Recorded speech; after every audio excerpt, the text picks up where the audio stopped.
Hello everybody, how you doing? Welcome back to the James Lawrence Allcott channel. In this video we're going to talk about just how good Aston Villa are and how they've been able to turn it around, because it really has been a massive turnaround. Of course, Aston Villa, one of the giant clubs in English football, but for several years have been struggling to get out of the Championship, and then once they got into the Premier League last season, really struggled to stay up with Dean Smith. So I'm going to go through the key components into what's turned it around, be it recruitment, but also on the pitch itself, and how little tweaks has turned Aston Villa from a team that was very likely to get relegated into a team that is pushing for Europe. I'm putting Aston Villa forward as one of my teams of the season, but who else is there? Let me know. And of course, if you are enjoying the content on the channel, we are pushing forward. We always are. Take 5 seconds to do me a favour. Hit that subscribe button. It makes such a difference. Let's take a look at this Aston Villa team and how they've turned it around. So first up, we can't talk about Aston Villa without talking about the recruitment this season. The team last year, and actually let's go back a little bit further and let's talk about the recruitment of Dean Smith as manager, and then sticking with Dean Smith, because it goes hand in hand. Now, Dean Smith is someone who probably isn't that kind of star managerial signing that you might see at other clubs, in the Championship. Look at Derby County, for example, the likes of Philip Cocu, the likes of Frank Lampard, the likes of Wayne Rooney.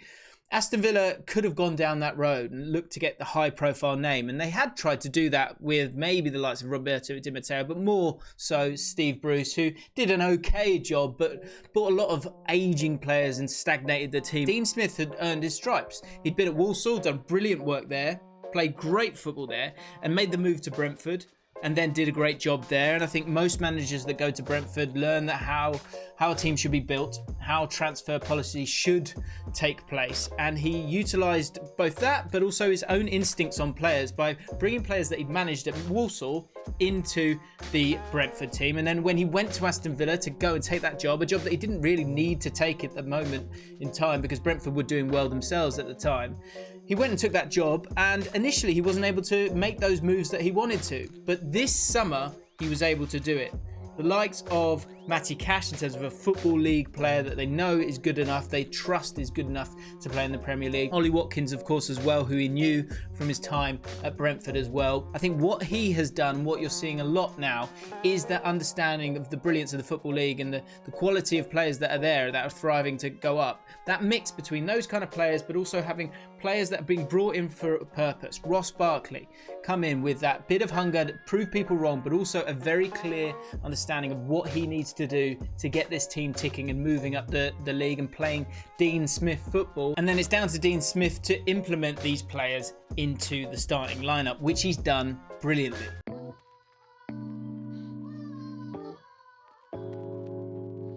When we're looking at Aston Villa from this season, we're comparing them to a previous team. I think we need to go by the team from last season and how they lined up last season, what the key points and problems were from last season. So to begin with, goalkeeper.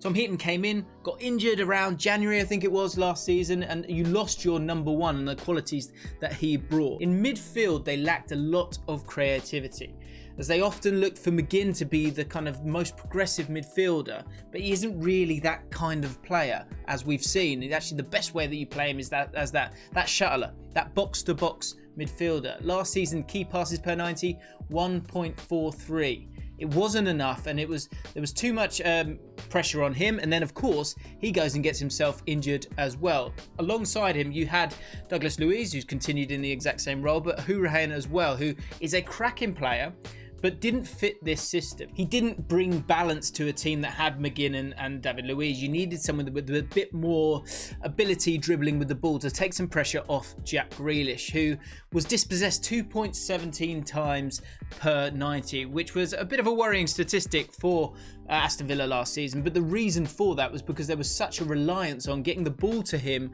and then him having to create something completely on his own. Up front, Vesley, they were hoping was going to be the answer, that big target man, which you can understand when teams come up from the league below. But this isn't really a Dean Smith kind of signing. It wasn't the kind of signing that I think he probably would have wanted if it had been down to him.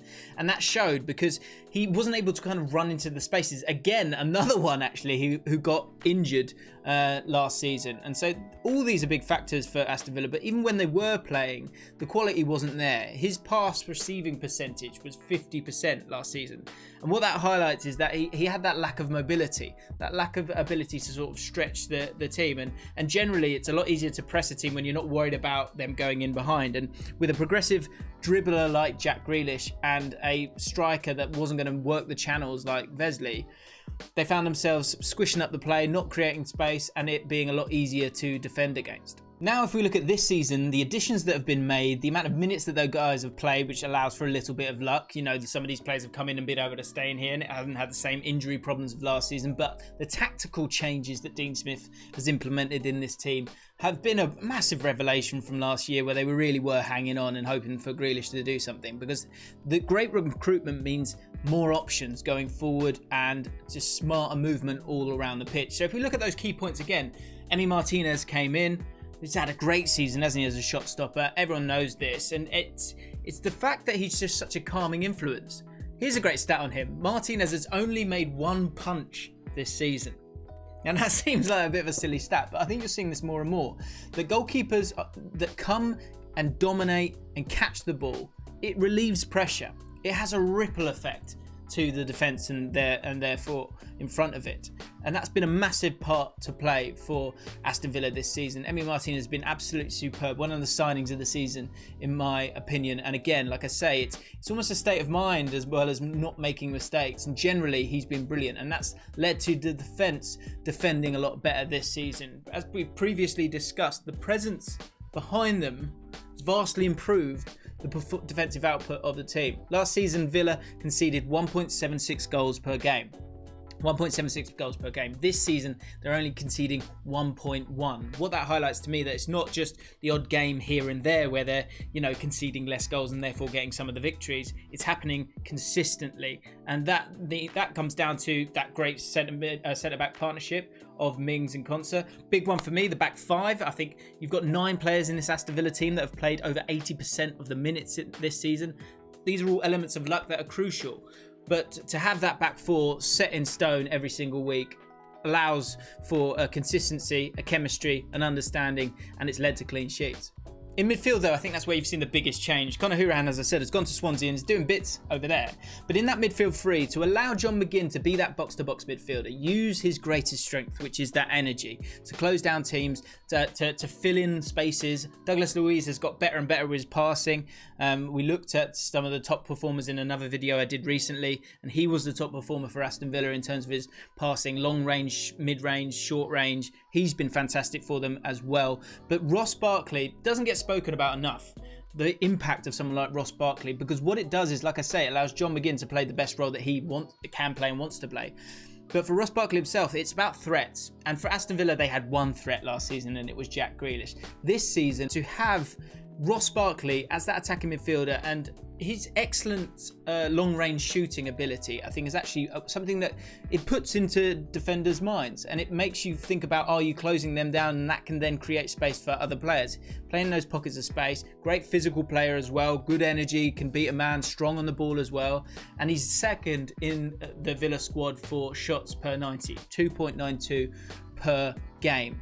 And I think that's an interesting point of view to make, because again, it's about being in the thoughts of the opposition. And before, the concentration was solely on Jack Grealish and stopping him.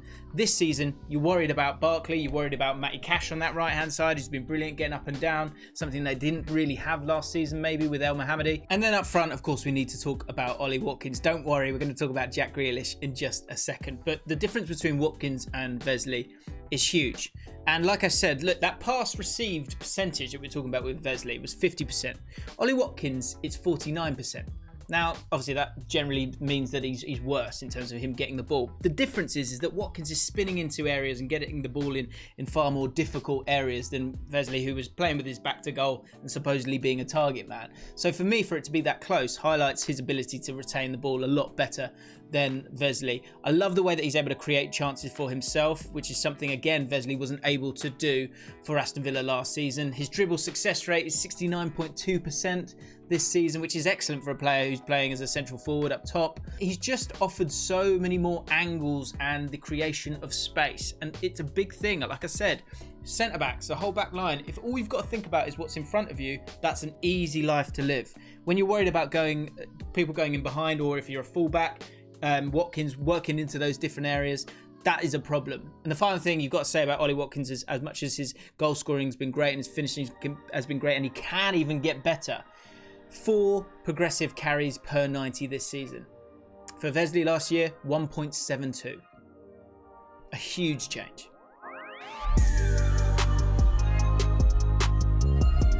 Now, we can't do a video about Aston Villa without talking about the main man himself, Jack Grealish.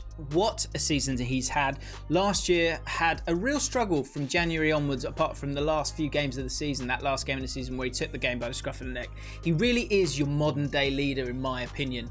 You know, brave on the ball. It's not about the shouting, it's about being on the ball, taking pressure off. This season, only Harry Kane and Kevin De Bruyne have assisted more goals than Jack Grealish this season. He's been directly involved in 15 goals in the league this season in only 19 matches. This is already 1 more goal involvement than he managed throughout the entirety of last season.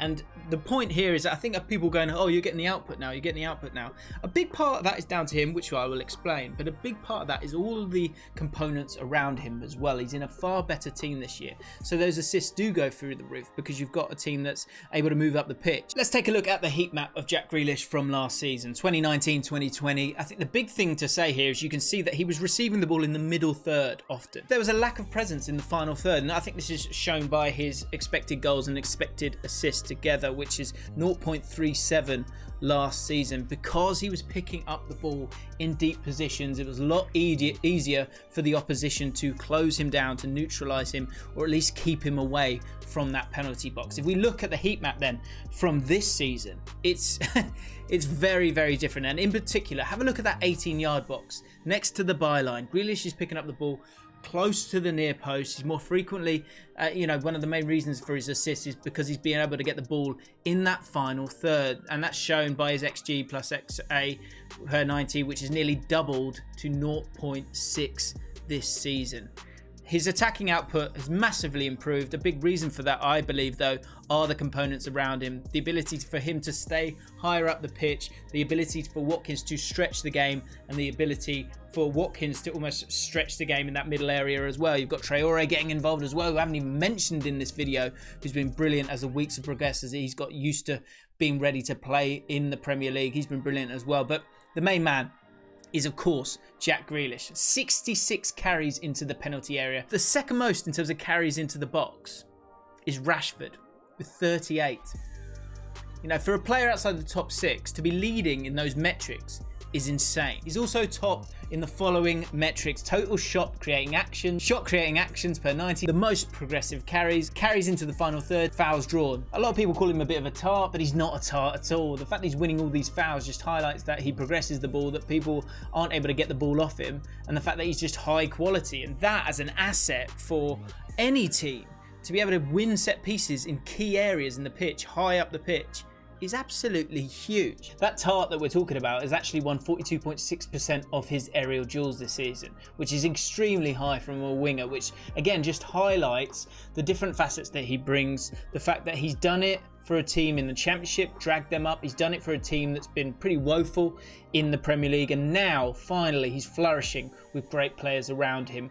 Anyone who can pick holes in Jack Grealish's game now is talking shit.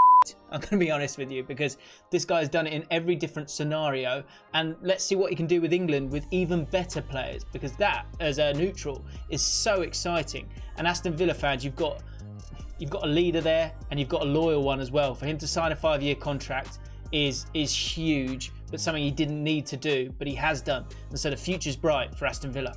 So there you have it, guys. What an incredible season for Aston Villa. What a turnaround in the last few years from a flabby Championship squad to a team that could be on the cusp of European football this season.